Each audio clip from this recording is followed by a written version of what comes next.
Okay, so I stalled. I went on carnivore, I did it to perfection, and I stalled. Let's talk about that right now. My name is Ann Clay. From Ann Clay, I am seeking health from a whole bunch of issues. I am 63 years old, and I have stalled on the carnivore diet. I stalled after about 8 weeks. I just stopped losing weight.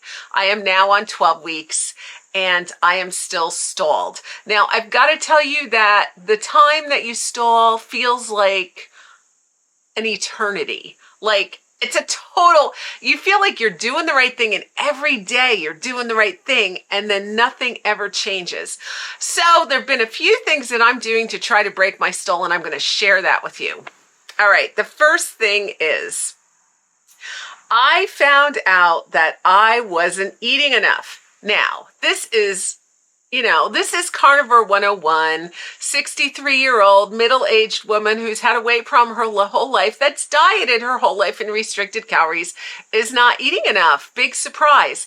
However, I was bound and determined that I would eat enough. So what I did was I started right away with a calorie counter and a macro counter. I was going to be really thorough to make sure that I ate enough calories per day. But I made one grave mistake. Yep, I sure did. My grave mistake was that I didn't weigh my food after I cooked it. I took lamb out of the freezer. It said a pound, 1.2 pounds or whatever. And I wrote that down in my calculator. However, here's the problem. When you cook meat, you take it out frozen and you cook it, it's going to naturally lose some ounces. So you might go to a pound to maybe 10 or 11 ounces right in the cooking process. So right there, you've lost some of your ounces. Then I had bone and I had gristle and I had like this hard skin that you can't eat, that kind of holds it in place. And guess what? That was even more weight. So one day I decided to weigh what it was after I cooked it, and then weigh all the pieces that I didn't eat after I was done eating. And I put it all back on the scale, and guess what? I was only getting about 5 ounces. So while I was recording a pound, I was only eating 5 ounces, which means that if my calorie intake said I was at 1,600 or 1,700 a day, I was really only at 800 a day. Which would explain why I lost weight so quickly at the beginning. It would also explain why I was shaking all the time and feeling really sick and undernourished, because I was undernourished. I was not eating enough food. And here I thought I was. So I was recording that I was eating enough food, but I really wasn't eating enough food. So my challenge to you is, if you are not losing weight, start by weighing your food after you cook it. And weigh the remains of your meat, all the gristle, all the stuff that you couldn't eat because it was too tough, the bones, everything. Weigh that and then see what you really ate. Those little gram counters, they're really cheap. You can get them for $10 on Amazon, and I'll leave a link for them below. But that's a great way to weigh your food, and then you know exactly how much you're eating. So when I found out that I had really underate, I could remedy the situation. So I went from being OMAD or 2MAD to eating 3 meals a day, and I started just nourishing my body. I just felt that that was what I needed to do, and I went breakfast, lunch, and dinner, and I ate enough on all those meals. So that has been my plan. Since then, I have not weighed myself. I could have gained weight by eating more, but I didn't want to know because I knew that that would freak me out.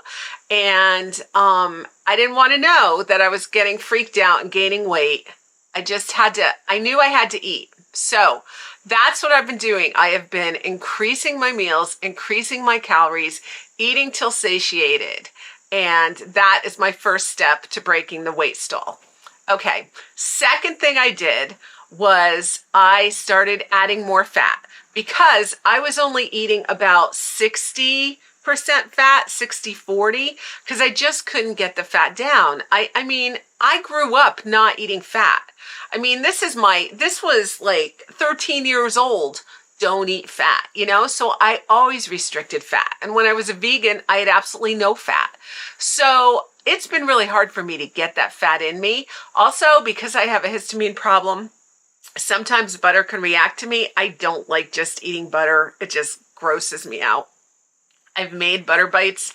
I've tried to choke them down. I've put butter on my meat. That just tastes wrong. But I did everything I could to increase my fat for 2 weeks to 80-20. I felt like the fat is what's needed for, as far as I can tell from all my listening, you need the fat to heal your hormones. You need the fat to heal your thyroid, your brain. You need that cholesterol in your body, especially if you have not had enough fat in your body for so long. As a middle-aged woman, as a person who never ate fat and never ate enough calories, it's been very important for me to make sure I get the 80-20 fats and the calories. So these have been my two focuses over the last 2 weeks. And you know what? Even though I haven't stepped on the scale, one of the dresses, it's this little sundress I bought, fits me finally. I bought it a couple months ago and it was too tight on the chest. It just wasn't comfortable. I could get it on, but it was hard to pull on. Now it fits me really well. It's very comfortable. It's not too tight. It's like the perfect fit. So I think that even in these 2 weeks of eating more calories and more fat, it's actually pushing the scale over the edge. So the other thing I did was I increased my activity. Now, for the past few months, I did not do any kind of exercise because my body was so tired. And I know people say, oh, but you have to exercise. It's good for you. But not if your body's tired. Not if you're so tired and so sick that you get up and you move. That's causing extra stress on your body. And stress is what you don't want if you're trying to heal. So I listened to my body and I did not push it. I did not exercise until I felt ready to exercise. And when I did, I started really slow. I started with some stretchy kind of things. I started with some kettlebells and doing a little bit of this and that. And I started with some walking this past weekend. Now, I didn't really want to walk, but we went to the state fair. So I ended up walking that day, put in our 10,000 steps. The next day, we went to a boardwalk and I did some walking there, still really tired. By the third day, I decided that since I have been walking, I should continue walking. So I actually scheduled a walk with my husband down our walking path. And what used to be a 20-minute kind of a drudgery, my shoulders would hurt. I would think I was going to have a heart attack. This time it was 37 minutes of hoofing it. I mean, I was walking at a brisk pace. Now, I wanted it to be a leisurely walk, but I had so much energy, I just walked faster. And so for 37 minutes, I covered way more than I used to cover on my 20-minute walks, and I felt really good. So yesterday I didn't walk because I was so achy from the day before, decided to give it a little rest. Today I plan on walking again.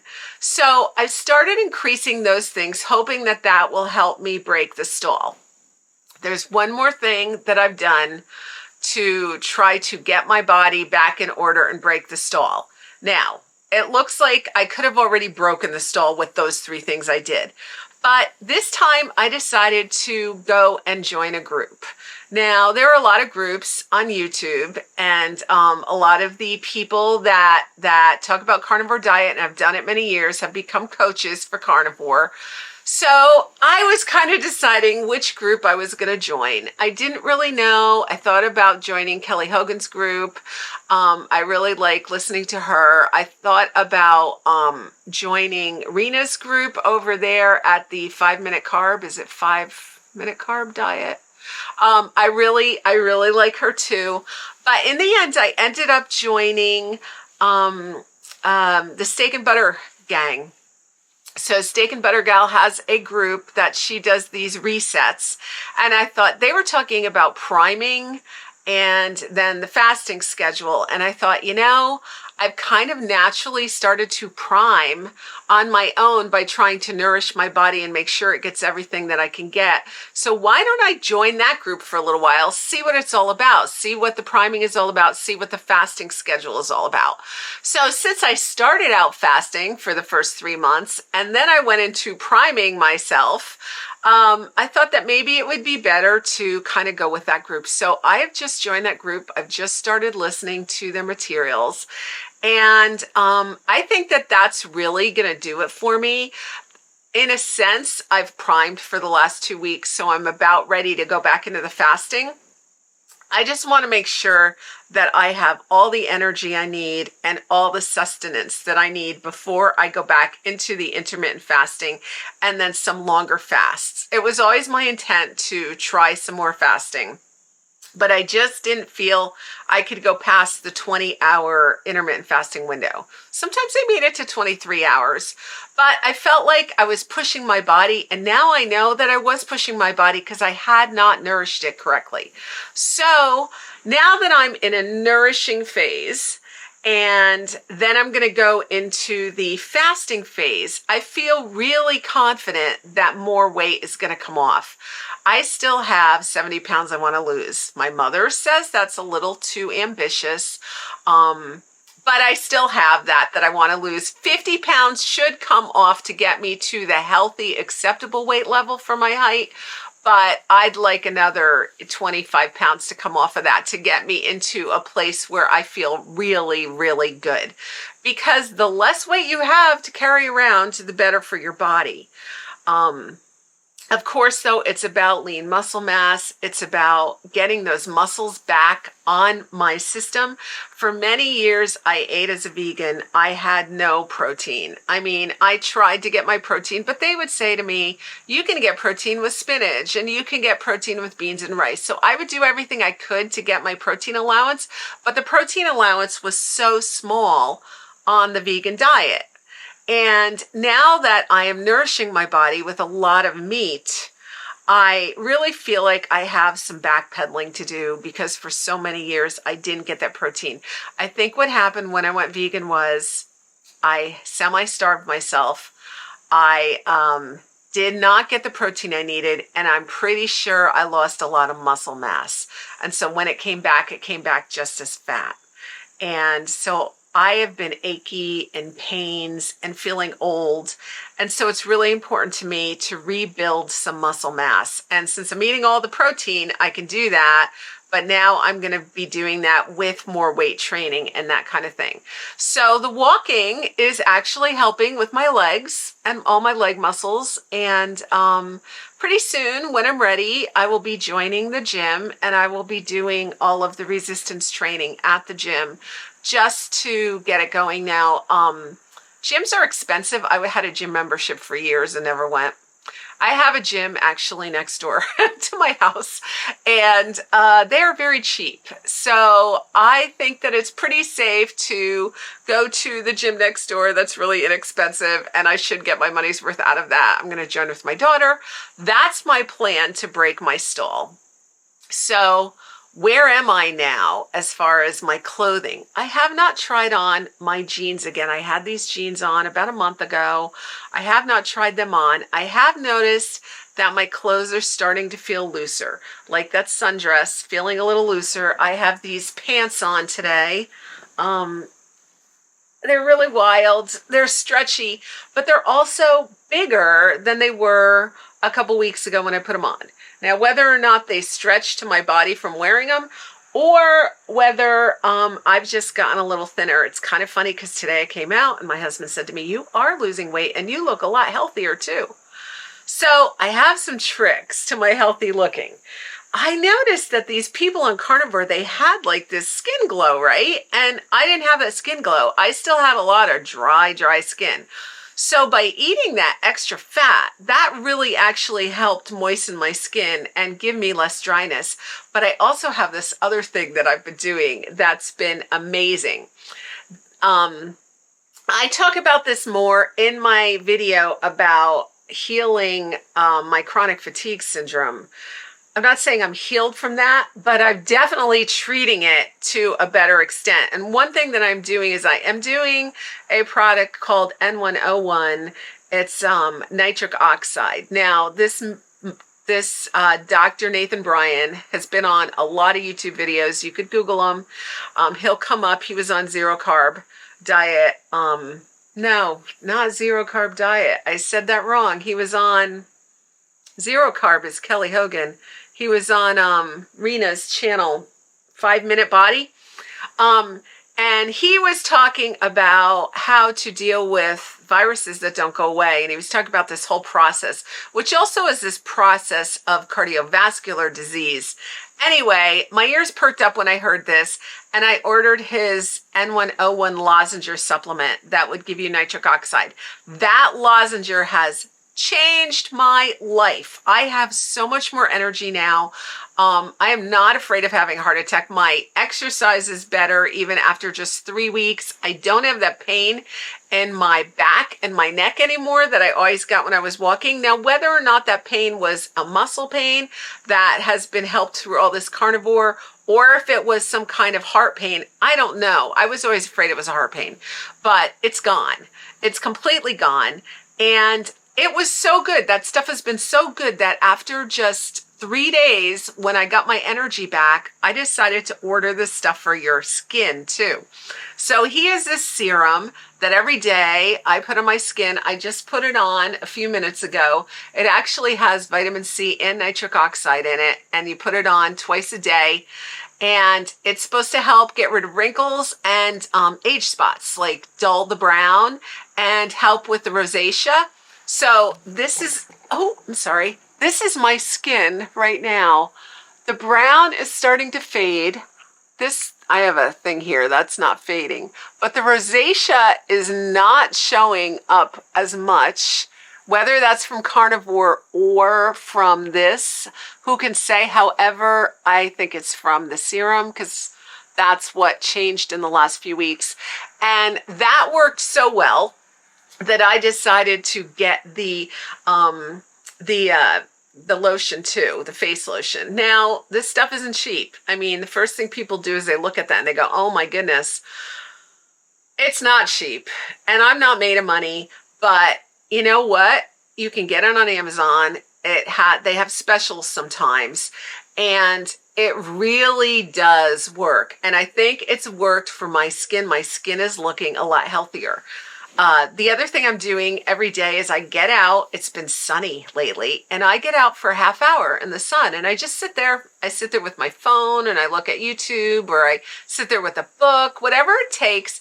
I sit there in the sun and I get that grounding in my bare feet. I walk on the grass and I sit there in the sunlight, and I'm letting that nitric oxide really get in my system, especially now. I mean, we're in September now.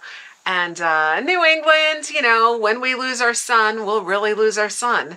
And so I'm really getting out there and getting it as much as I can. So those things I think have really been helping me with my health and look a lot healthier and feel a lot healthier. So those have been my little goals that I've done to help with the weight loss stalling and with my health. And I will do another video soon and let you know how that's worked for me. But like I said, I'm not stepping on the scale during priming because it'll bug me out if I gained 5 pounds. You know, that'll just make me crazy. I know that because I'm going into the intermittent fasting schedule again and some rolling fasts, I will eventually push that weight to move again. But I think that the weight could not move because I wasn't giving my body enough nourishment. My body is so used to starving and it's so used to shutting down. And so I had to get my metabolism moving again. So those are my tips for you if you are a middle-aged woman with autoimmune issues, health problems, or without health problems, but you've just been dieting all the time. This is what I'm doing to lose the weight. Eat more fat, get some walking in, and I will start another system of intermittent fasting as we go along. So I hope this helps you. I did have people say to me, you haven't done a video in a while. Did you stop doing carnivore? No, I didn't stop doing carnivore. I don't stop things. I did veganism for 7 years. The only reason I stopped being a vegan was because I had a brain tumor and had to have that operated on. And then my gallbladder had to come out. And after being a vegan for all that time and still having this pituitary adenoma and this gallbladder problem after being a vegan, I decided that being a vegan wasn't in my best interest. And that's why I stopped being a vegan. And that's when I ate, I wouldn't say the standard American diet, but I ate a plant-based diet and added a little bit of protein. That went on for a couple years. That put me into pre-diabetes, if not full-blown type 2 diabetes, and caused all kinds of metabolic problems and so much weight gain. That is why I stopped doing that and started this carnivore diet. So I have, my blood pressure is back down to normal, thank goodness. So I'm not on blood pressure medication anymore. And my waist, I lost 9 inches off my waist, and that's holding the 9 inches off my waist. That's a big deal. Like, that's a lot of weight. That's a lot of waist to lose, 9 inches. You know, I didn't even know my waist was that big. But this week I went to Old Sturbridge Village, and I like to try on their little costumes. I don't know. I think I have this reenactment historian in me somewhere, but I tried on one of the dresses, and the first time I tried it on a few months ago, it was actually maybe a year ago, I could not get that band around my waist. There was like this much room, and I was disgusted. I'm like, why do they make these so small? Why do they make the largest so small? Well, I was just so big. So I decided after losing 9 inches off my waist, I should go try it on again. So I did, and I got the band closed. And so, yeah, I bought the dress, and I think after a few months of doing this priming and intermittent fasting, I might be kind of lost in that dress, but I'm going to take my chances because this is pretty exciting. That's why I'm back, guys. I could not talk about it when I was bummed. I was too depressed about the stall. I felt like I was just complaining. And I don't want to sit on YouTube and complain. People have better things to do with their time than to listen to me complain. But my goal has been always from the start to keep it real. I'm not one of those team players, you know, I'm going to be a carnivore and, you know, I'm going to push it. I wanted to see what it was going to do. So week 12, am I going to continue with carnivore? Yes, I'm going to continue with carnivore. I've experienced a lot of benefits, and I have not pushed it to its limit yet about where it can take me. I want to get to the point where I get totally healed and set free from all these things that have been dogging me so long. So how are you guys doing on your food plan? I know I have not been Miss Rah-Rah, who has been on there every week to encourage you on your food plan, that we were going to do this together. So I'm sorry about that. Sometimes, I guess if you don't feel rah-rah, it's hard to be rah-rah. So I'm keeping it real. This is how it's going. I will talk to you all soon. I love you. Leave a comment below. Tell me how you're doing, okay? I really want to know. Bye.